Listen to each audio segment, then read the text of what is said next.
to join us? She's needed on stage. Sorry. You can hit her up at the break. All right, how's everybody doing? For those wondering, Steve Harvey has left the building. I'm playing it straight today. He's going to do Wheel of Search Fortune, but apparently my game show run at Search Insider Summit is over. If you'd like to see it brought back, please send your comments and feedback to Ken Fadner, and we'll see if we can reprise it at the next one. Very happy to be here with some folks who are going to enlighten us on a topic called New Surface Areas for Search Locally and Worldwide. I'm going to just read the abstract. I didn't write it. It's wonderfully written. I wonder if Rob's, if the Havas marketing department who wrote his bio wrote this one too. I'm just going to read it word for word because it's there's a lot of well, if we can solve all of this, then I think we could just end the summit and go home because it'll be epic.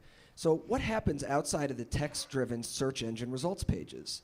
A discussion of innovations in search advertising will compare traditional networks with mobile, tablets, TV, entertainment consoles, and automobiles through voice and touch to identify ways consumers will consume information. Will ads with graphics or audio take the place of text in search engine results pages? The industry has begun to see Amazon's model emerge in standard web queries.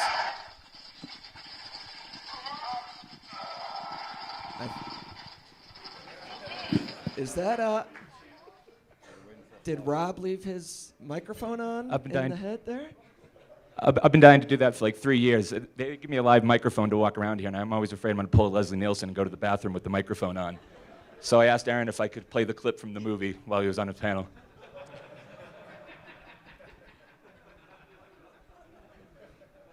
Well done, Rob. Nobody shake his hand for at least an hour. What's your vector, Victor? Over. Oh, that's a different one. Airplane. Where was I? Right. Just setting up Rob's gag. Okay, so let's get to it. I'm going to introduce the panel because I've been told that if I let people introduce themselves, then we lose too much precious time.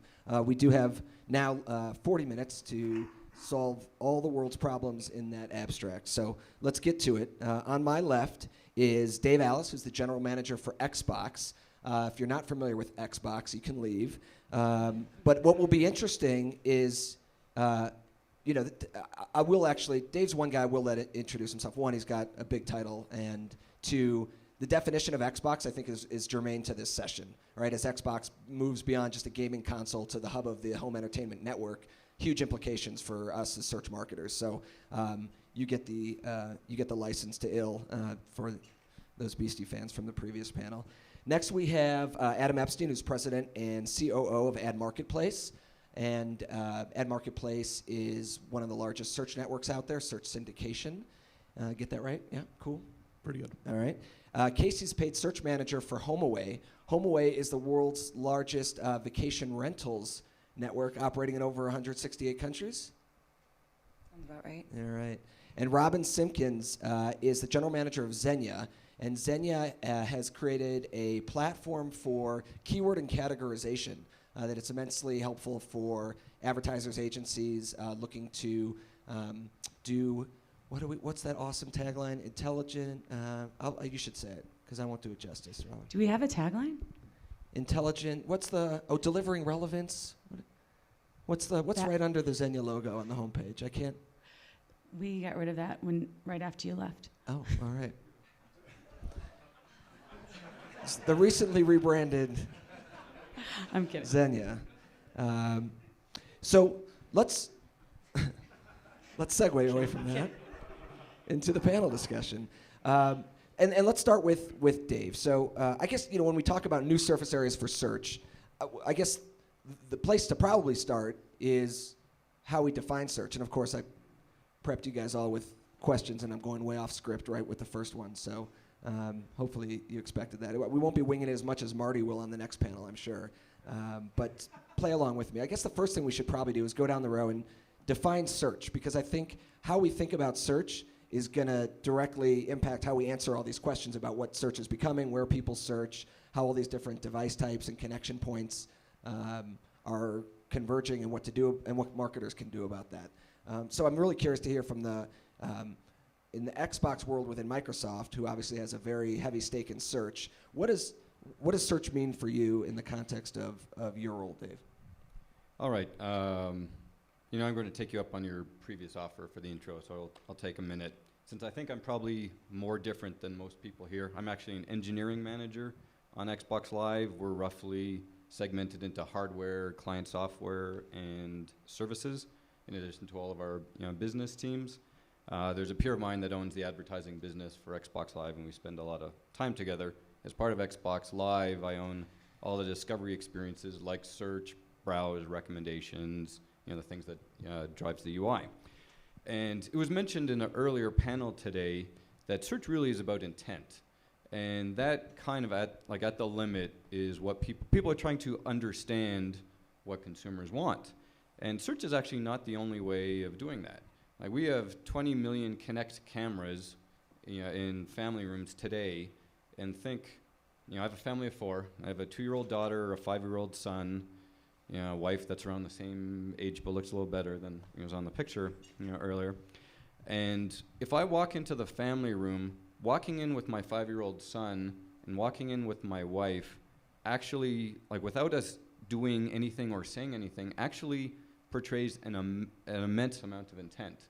If I'm in there with my 5-year-old son, I'm probably going to watch a Justice League cartoon or something like that.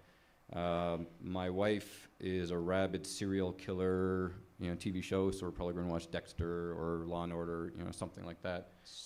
Fan of serial killer shows. Oh, absolutely, yeah, that's right. For Serial all those, killer shows. For all those tweeting out there. Well, it's, and books, but like not, like not fans of the real humans. She doesn't stalk them. But like, it's just walking in the room with another person, that in itself is a tremendous amount of intent.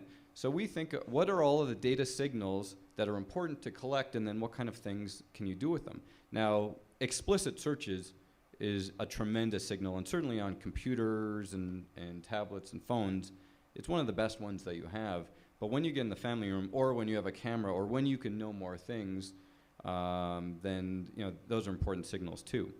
It was also mentioned earlier that context is very important, and I would reinforce that device context is tremendously important. Where when people are in front of a computer, they have now become accustomed to 10 blue links, right? They generally want to go to a web page, and they know that every link that they could click on is free. There is no cost. Now, the link they get to might have a cost for them to buy something, but that first click is free. And when you're in front of the TV, the thing that people want the most is actually some piece of media to consume. It could be a movie, it could be a show, it could be a game. And people are starting to go to web pages and do more things, but generally it is more of a consumption experience as opposed to a reading and learning experience or a research experience, or something like that.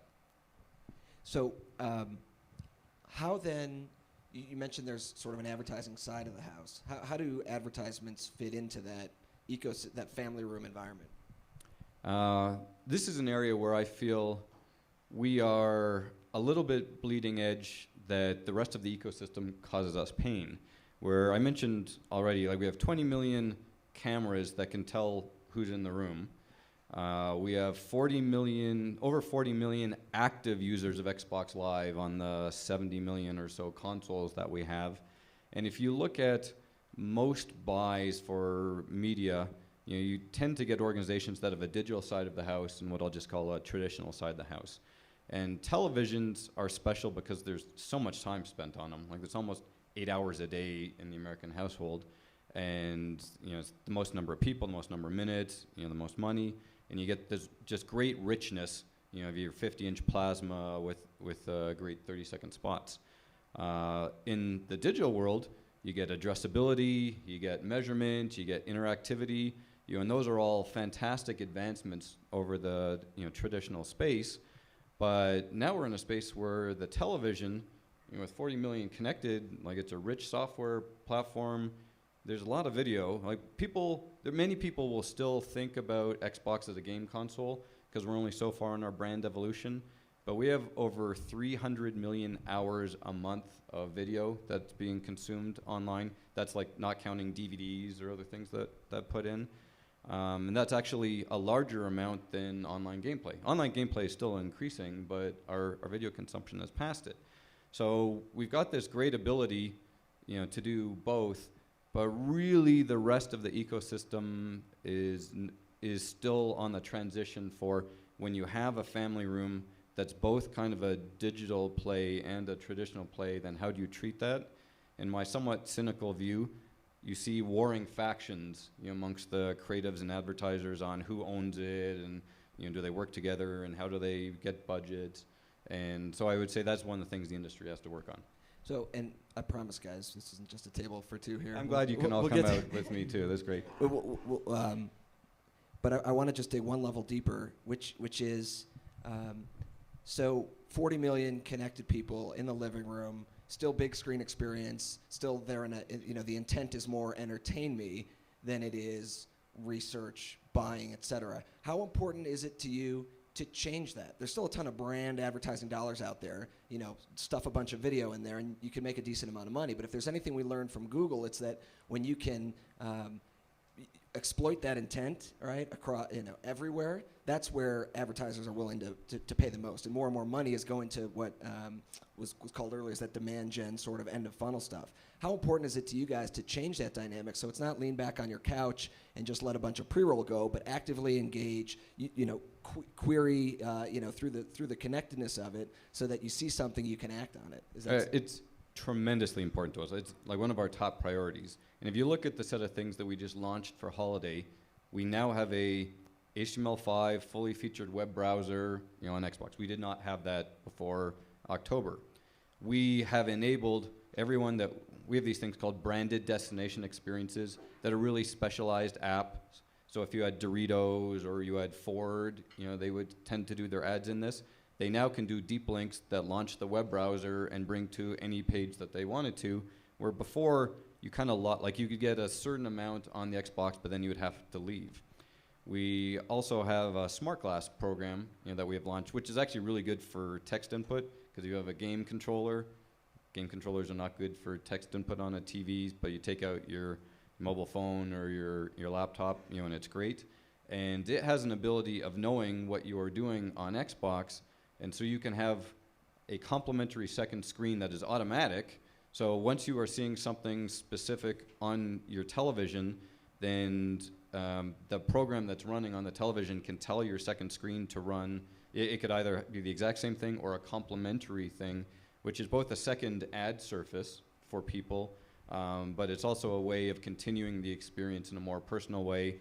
That mostly this is around shared experience on TVs if there's 4 people in a room, and a personal experience, on your own devices. And not all the people that are in that room with you want to be interrupted, from their TV experience with what you're going to do personally.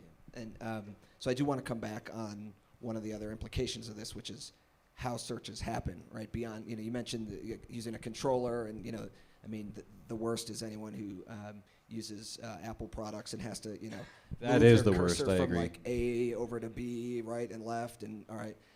But thinking about voice and gesture, so we'll come back to that. But I want to pick on Casee now, and so if we're thinking about this type of setup, right? Living room, family gathered around the TV. It's a connected TV, so there's the opportunity to interact. For your space specifically, people are thinking about travel, planning travel. That's, of course, where your service comes into play. So can you see HomeAway advertising in this type of environment, and what would it take for that to be an interesting medium for you guys to want to get into and try and say, all right, we want to reach people in this connected living room? Well, it's funny because our campaign right now is Let's Stay Together. So it sort of gives you that whole living room while we're here. Let's plan a vacation. What would it take for us to get into that sort of space? Yeah, what would they have to make available to you? Would it be the same measurability you get out of paid search? Would it be similar types of audience targeting? What would make that a very interesting advertising proposition that would get you to move some media dollars from somewhere else to that? Well, we've actually tried it. We're starting to get into that space. So going back to the question of, how do you define space? What is that for HomeAway? It used to be just paid search on, your desktop. And now we're evolutionizing into, what can Google TV do? What can we do when we are, advertising on some of the award shows? So I think definitely awareness is something that would help drive us to spend more money in those areas, but it's hard to monetize that when you're seeing somebody on the TV unless there's some sort of tracking. And then when they come to the website, are we getting anything out of it? Do you see that as being, so your title's paid search manager, right? And we talk about the definition of search. Do you see that as something that might fall under your domain, or rather, maybe let me ask a different question. What does fall under your domain as the paid search manager? Well, so for right now, it's just basically search. Just search on Google, Bing. What our broader team is starting to do now is be in charge of the TV, be in charge of display. We actually just brought in a new display person to basically help create the entire strategy, because we haven't had a display strategy before, believe it or not. So yeah, that would definitely fall under our umbrella. But do you see as yourself as the paid search manager? Is this something where you think, what you know inherently about how to get the most out of paid search, do you think those skills and those tactics and processes and technologies you're using will lend themselves well to these new environments? Or do you still think to some degree, if it's more of a big screen, potential more branding play, then it requires other inputs and departments? Let me ask it a different way. Do you want that job? Like, do you think, what the skills that you're building now as you, grow into your career, do you see these as like land grab opportunities for you, where you're raising your hand and saying, hey, I should be running the Xbox strategy because, I know what it means to see the data going back and forth and to be able to optimize in real time?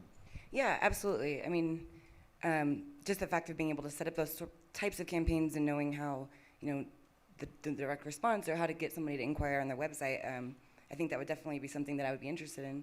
And I think definitely think that my skills would help set up something like that. Is your manager watching the live feed right now? If so, yes. Someone's due for a promotion. All right, so now let's take kind of the connection thread between a lot of what we've talked about, which is the way that search happens, all right? I don't know what's going on behind me. I don't even want to look. Could someone turn off Rob Griffin's Twitter, please? So the main must be really good. The main manifestation of search today is what we've known as the keyword, right? It's someone overtly expressing their intent. And we found a way to make a ton of cash off of those words that people are telling us they're looking for. As we move to this more convergent, connected experience, it's not always the keyword that's the indicator of what somebody's looking for, and therefore what we can target against. So, Robin, looking at you and thinking about how can you take what we've known as the magic of the keyword and start to apply that into some of these broader contexts? Sure. So the keyword is the first step in any type of targeting, as it enables you to see what's really having an impact on your business. And you can use it to form and structure the rest of your advertising. As I believe the CMO of Kenshoo said in a recent column, having structured data is the key to scale across devices and platforms, and we at Zenya agree. I think, too, if you're looking at it, it enables you to really focus. So, if there's three things it does in terms of creating a connection between disparate channels, focus is probably the biggest. And I know as digital marketers, we like to use technical analogies to describe something very technical, but it's this idea of catching the tuna without killing the dolphin, right? So you can take it and if you roll it up. Oh, by the way, our tagline is a categorical advantage, because we believe if you look at keywords across the categories and the concepts, that will provide all the evidence you need to take this particular set, this result set, and apply it across channels. So it enables you to focus. And then, of course, you can use it to inform bigger marketing efforts, right? Merchandising, landing pages, and then, of course, it's the language that you should probably see woven throughout your website, both in terms of content creation and social media expansion. So there's a lot of ways to apply keyword data in a number of other channels and formats, et cetera. Mm-hmm. There's also a lot of ways to take what is also a great benefit of search and that intent data beyond just the major search engines. So, Adam, threading you in here, what are some of the ways that marketers can, what are some of those opportunities out there that exist beyond just the search engines? So going back to your original question, we would, at adMarketplace, we would definitely define search as capturing user intent. And so, Dave's trying to do it with Xbox on some leading edge stuff that he was talking about. Robin's talking about doing it on a contextual basis. Where you're talking about different traffic sources, the keyword is key, right? You've got to have the keyword that you're trying to reach. And we all know about bidding by keyword. But as the search universe fractures, right? Not everything is Google.com. Not everything is Bing.com. I think everybody in this room knows that. So we have a fracturing universe of user intent. It's going in all different directions. And so the key is you've got to aggregate that. You've got to score it because it's all going to perform at a different range. And then you've got to get it in the hands of Robin, whose job is, Casee, whose job is to deliver performance at scale, right? That's what her boss is interested in. Whether she's in paid search, whether she's on Google, whether she's on Bing, Xbox, wherever she might be, she has to deliver performance at scale. So the fundamental question in search going forward is how are we going to approach a fractured world of user intent? How are we going to aggregate that user intent? How are we going to get it to the large advertisers and their agencies so that folks like Casee can grow their businesses and not just have to rely on Google.com or Bing.com? Yeah, and so in doing that, what are some of the pitfalls that marketers make? What are some of the common mistakes? Of course, we'll leave Casee out of it because she makes no mistakes. Right, that's a great question. So first, it takes a little bit more data sharing, right? Your performance data is what's really going to drive this entire conversation. So it can't be a world where you look at just what's happening on Google, you look at your own analytics, and you make some decisions about keywords. You've got to get into conversations with your vendors about where the performance is happening. They've got to help you identify the pockets of performance that are working best for you. And they've also got to be helping you to bid on those traffic sources differently. Because the fact is, we all know that Xbox 360 is going to convert at a different rate than video game systems, right? We all know that intuitively, keywords have different values. They represent user intent differently. Well, that's also the case in traffic sources. So you're going to have different levels of user intent. You're going to have search boxes. You're going to have rollover in-text units. You're going to have emails with category names in them, all of which represent user intent at different levels. So the bidding has to become a little bit more sophisticated. It can't just be a keyword-driven world. It also has to include traffic source in that. And then you get into mobile devices, you get into day parts, you get into geo-targeting. So it's becoming a more complex world. It's becoming more data-driven. But I think for the people in this room and watching on the web, that plays to our benefit because you don't want to be in a stagnant world where there's only one or two opportunities to make your mark. You want to be in a dynamic and ever-evolving world, and we're in it. So measurability, optimization, of course, which requires transparency so that you can know what's working, what's not. What about on the keyword side, Robin? What are some of the mistakes that people make when applying keyword data to some other channels? Sure. We see a lack of critical attention as to why something is performing well. So people have a tendency to put reach over relevancy, and I think to Adam's point, if you don't understand the intent of your audience, it's not going to scale across channels. And I think to your point, anything that sort of obfuscates keyword performance, right? Like not separating mobile from tablet, having a poor landing page experience. Of course, our favorite is messy ad groups. Those sorts of things are really going to put a hamper your ability to do it right. Yeah. Let's dig in on the mobile and tablet stuff. We've been cutting some data from the past couple weeks and looking at paid search performance by device. And what we see, and this is consistent with what we've seen during non-holiday peak seasonality, is that tablets perform very similar to desktops, both in terms of click rates, conversion rates, average order value. Phones themselves perform very differently. They don't convert at nearly the same rate. To be expected, smaller screen. I'm in a different place. I'm on the go. I'm not going through a 10-page shopping cart experience. The fat finger effect. Because the percentage of clicks coming from the phone are huge. I think some of our latest numbers were desktop's now around 70%, phone is around 17-18%, tablet around 12% of all paid search clicks, which is crazy. So how? Let me turn to Casee. How do you guys think about paid search in terms of different devices? Do you do different strategies? Do you target by devices? Do you run different keywords and ads and landing pages for a tablet versus a phone versus a desktop? Mobile. Yeah, we haven't been able to crack the case with mobile. And unfortunately, when we do have budget cuts, mobile is the first thing to go. Our mobile strategy so far has just been basically take our existing desktop account and put it onto mobile.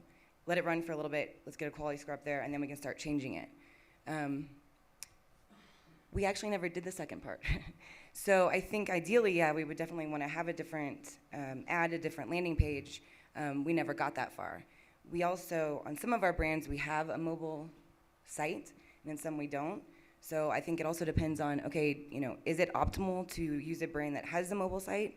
Does the mobile site really help? Does it impact? I guess it just has to be a good mobile site, where I don't think our mobile site is any better than our .com site. So let's bring it back to the platform side. And Dave, I don't know if you can speak to this, so let us know if you can or can't. But you know, a company like Microsoft that has that point of entry across these different device types. Now you've got the Surface, you've got Windows 8, and as part of like the glue between these different screens, you've got Bing at the center, you know, Bing as an app almost rather than a search engine, playing that critical role of helping you navigate all these different screens and experiences. How does that help a marketer like Casee that's trying to figure out the strategy across these different screens? Okay, I would say overall, the world has not figured out mobile. Like certainly advertising and search on mobile, it is a yet unsolved problem. Like before iPhone 1, the notion of an app store, you know, on a phone was just, it is not mature, it's not right. Because it's unsolved, lots of people have different theories. I will tell you the one that I ascribe to, and there's efforts in this, but there's efforts in a lot of different things. Fundamentally, what you want is to have a message to a person. And we all tend to break down the world into these little segments where it's either a demographic or it's a device type, or you have some way of breaking it down to get a very close approximation, you know, to the person. It may be the case that the role for mobile becomes really important when you can track somebody on their PC, on their mobile, and on their television.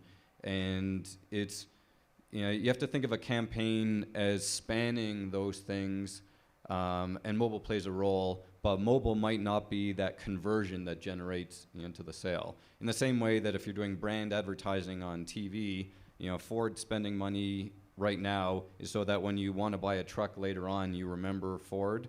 You know, it might be that case. So the kind of infrastructure to make sure that you actually can track and normalize all that data, you know, like in the early session today, is what are those two data sources where you get the 1 + 1 = 10?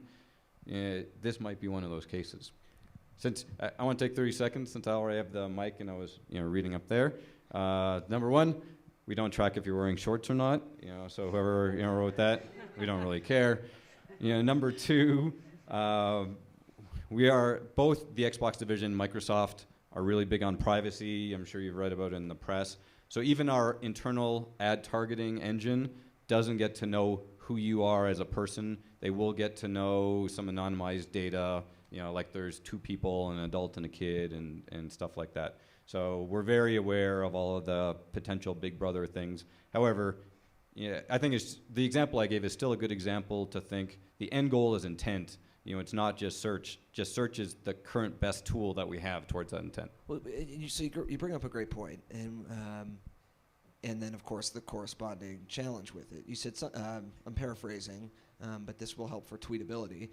You said, you know, think about the person, not the device. All right, and because at the end of the day, as marketers, you're trying to reach a person. Of course, the problem then is how do you know if it's the same person when they move from one device to the next, and that's when you get into the sticky privacy issues. I think it might be a rhetorical question, but if you know something I don't, that would be awesome. Is there a way to do this persistent device tracking so that you can, you know who that person is as they move? And what are the, you know, are there pitfalls, you know, if it has to do with someone being logged in, or if it has to do with some sort of cookie or other type of treatment, is there a way to do that? Will there ever be a way to do that, given how sensitive the privacy issues are? There's varying degrees of it. There's no perfect way to date, to be sure. But the more that you control devices and the more that you control the apps and experiences on those devices, the greater ability you have for instrumentation so that you can normalize on the back end even after anonymization. But there's a bunch of patents by multiple companies in this area on how do you normalize things that have been anonymized, and I'm sure there are dozens more to come. And I'm pretty confident that this is a solvable problem. It is not solvable yet to the degree that you would all like, to be able to run a campaign like a, desktop web search, ad campaign. But I think it will get solved. Go ahead. Yeah, I mean, but those are the campaigns we're running today. So even if we're a year or two away from being able to track people across all devices, today as marketers, we're sitting here thinking, okay, mobile's coming up huge. I mean, in our network, it's 5 times the traffic it was at this time last year. We can't just sit there and ignore it. It's where people are spending almost all of their time online after 6 p.m. So, if we're going to reach folks that during those hours, we need to be doing something in mobile. At the same time, we're seeing the same data that you're seeing in terms of about a 50% conversion rate on the clicks that come out of mobile. So what do you do today about that? I mean, that's really a practical problem that we all need to deal with. And again, it's going to come back to pricing, because I think that user intent is a little muddied by what the fat finger effect. I mean, people do click on ads they don't intend to. They also click on ads they do intend to in mobile. But when you've got to price in the inadvertent clicks in mobile at this point in order to back out into the CPA goals and into the performance metrics that you need. You can't just avoid mobile, but you do need to price it correctly, need to make adjustments for it. Yeah, and I think the discount is already in there. I mean, we see mobile phone CPCs about half that of desktop, with tablets still a discount off of desktop, but getting closer. Lori, did you want to ask a question? Yeah, just quickly, David, I wanted to ask you, because you said there are a lot of things that you're not looking at through the Konick camera, but what about colors? Are you looking at colors, in the room, or what people are wearing, the colors? No, there's some very specific Connect for Windows things that are being used in the fashion industry that will do things. I'm not an expert in this space, but like people have seasons, I guess, and they say, well, you're in autumn for whatever reason, you're in autumn, and then they can draw, So there's some very specialized applications that are not on Xbox, they're on Windows. But the things that we are very good at are skeletons and object detection. And you could think of the holy grail as like someday you'll know that there's an actually Coke camera there, or a Coke can in front of you, and then maybe you want to have a Pepsi ad or another Coke ad. And we're certainly not there today, but the current generation Connect is not like the end goal of, there's going to be many years of innovation in this, and we'll have to figure out what the right balance is on data to extract and what the technology can do. Could force their hand to go to the Pepsi. Right, that's the new Xbox robot accessory. Are there other questions from the audience? I think we've got about 5 minutes left in the session. We got one over here. So I'm an avid gamer. I have all the systems. Recently during Black Friday, I bought 40,000 Microsoft points. Turn on my Xbox to use them, rent a video. I don't have Xbox Live. So then I turn my PS3 and I buy from there. When are you guys going to stop charging for Xbox Live? Because you're presenting a barrier for customers to engage with you. Like, well, I want to give you money. To be fair, we have 2 tiers. They're Right. called Silver and Gold. And Silver blocked. is a free tier, and Gold is a pay tier. And just like Hulu has a free tier and a paid tier, we often look at what are the right value prop and features to go in the paid tier versus the free tier. Mm-hmm. But I don't foresee any case that either of those tiers goes away. And if you wanted to buy something online or rent a movie online, you do not need to be on the paid tier to do that. If you want to buy I think you said 40,000 Rent a movie. Yeah, I wanted to rent a movie. Yeah, if you want to rent a movie, you don't need to be a Gold account. I couldn't do it. Okay, I'll claim some mix between bad UI and user error, but I'll help you out. Okay. Other questions or complaints about Xbox? Well, I have my own complaints, but I have Here a comes question. another gamer. Yeah. But no, not shifting away from gaming. I know we're hearing a big Microsoft perspective here too.